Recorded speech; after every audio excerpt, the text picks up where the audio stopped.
Dan sudah disampaikan ada beberapa pejabat yang terlibat selama ini untuk mereka. Ini akan kita tegakkan hukumnya.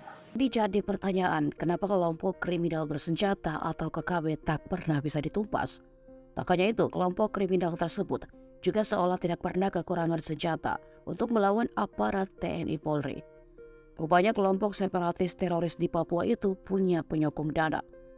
Dilansir dari Kompas.com, Kapolda Papua Irjen Matius Fahiri mengatakan, ada pejabat pemerintahan yang terindikasi kuat membantu aktivitas kelompok kriminal bersenjata pimpinan Egyanus Kogoya di Kabupaten Duga, Papua Pegunungan. Pernyataan ini dikeluarkan Fahiri usai media kembali mempertanyakan bagaimana perkembangan kasus penyanderaan Kapten Philip Mark Mertens. Fahiri meyakini ada beberapa pejabat yang terlibat selama ini di balik aktivitas KKB. Pejabat itu disebut Kapolda membiayai mereka. Ia menegaskan proses negosiasi untuk menyelamatkan Kapten Philip masih terus dilakukan, tetapi aksi penegakan hukum akan lebih dikedepankan.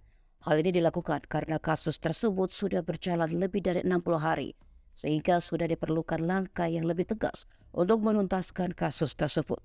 Ya, tentunya kan ini kan masih dalam pengawasan tim dan negara Kapten. Kalau saya sampaikan nanti kan itu tidak terbatas, karena itu bagian daripada nanti satu operasi. Tidak boleh kita buka di luar. Tentunya saya berdasar kepada apa yang sudah ditangkap oleh Damai Kapten, kita lakukan proses hukum. Dan sudah disampaikan ada beberapa pejabat yang terlibat selama ini untuk mereka. Ini akan kita tegakkan.